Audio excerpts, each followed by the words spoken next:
Alright, so with Man United in the hunt for new players this summer, let's take a look at a bunch of lads who've rejected the club since Sir Alex Ferguson has left and see where the players are now. Because we know where the club are, Christ above, facing down the barrel of a gun. Cesc Fbregas. Once Cesc Fbregas signed for Chelsea 5 years ago, most Arsenal fans no doubt felt like dunking their former hero into a vat of boiling acid. He'd nearly returned to England the year before though, with David Moyes making two bids, upwards of £25 million for the out-of-favour World Cup winner. Fabregas understandably chose not to swap Messi and Neymar for Tom Cleverley, stating, "I've never thought about leaving Barcelona. I would not join Manchester United even if they offered to double my salary."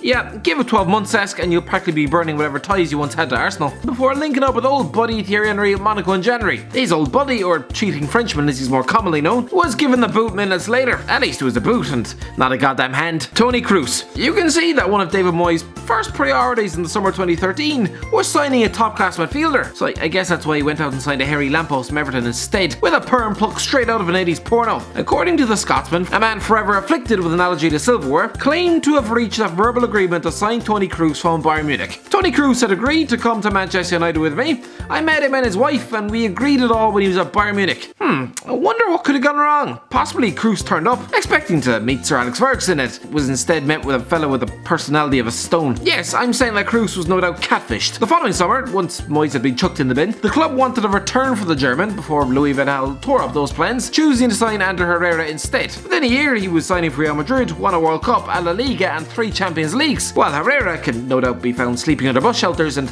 selling his bodily fluids for a ham sandwich. Okay, the last part might not be true, but you get my point. Thiago Alcntara. In the summer 2013, Thiago Alcntara was another name in big felt red letters on David Moyes' notepad, probably alongside a couple of other crucial bullet points like try and sign half the Everton squad and whatever you do, ban ketchup from the local canteen. According to his dad, Thiago was very close to joining Manchester United. They watched him at the under-21 European champions, and after he was finished, they had talks, but they couldn't find an agreement. Thiago did leave the Nou Camp though, for Pep Guardiola's Bayern Munich, where he's played nearly 200 times, winning 6 consecutive league titles. Gareth Bale. So we all know that Man United tried desperately to hijack Gareth Bale's move to Real Madrid in 2013. Imagine how that would have gone down with Spurs supporters. It never came close to happening, let's be honest. Yes, Man United made a bid of around £100 million for him, and Emmanuel Adebayor was even offered as a makeweight, a man to whom club loyalty is about as real as the goddamn tooth fairy, but no, it wasn't happening. Since then, Bale has established himself as one of the best in the world, winning 4 Champions Leagues and scoring big, crucial goals that would earn him a statue at most other clubs.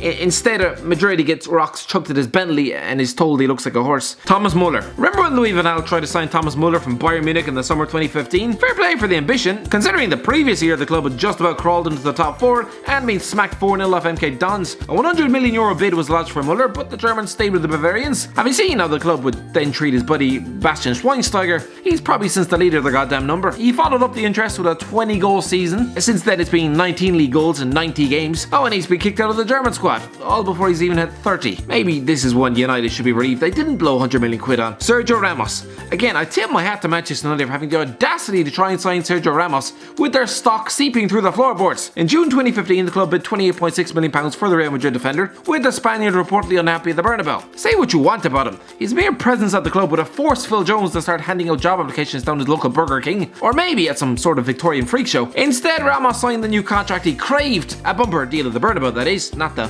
one that would have made him a teammate of Chris Smalling, and within a year he was back to scoring against Atletico Madrid at Champions League finals. He's won that thing 3 times since the speculation, whilst also making a mortal enemy of Liverpudlians for life. Pedro, another starlet from Spain that Manchester United fans spent the summer of 2015 needlessly fussing over.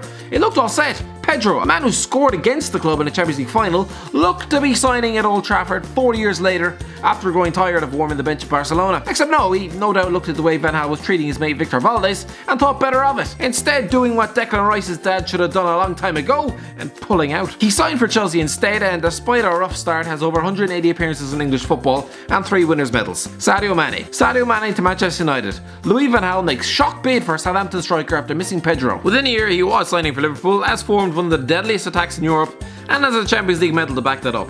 N'Golo Kante nearly signed for Man United in the summer 2016, with Jose Mourinho even ringing up the Frenchman after that title win with Leicester. It was amazing to have Mourinho call me, even though I'd been warned before how he would appeal to me. I listened to the arguments about why I should move to United, but at that time I was hesitant between staying at Leicester or leaving for Chelsea. Christ above, even that summer when the man's stock couldn't be any higher, Kante was actually considering staying at Leicester. What a nice guy. Kante has since won a Premier League, Europa League, FA Cup and World Cup. Alvaro Morata.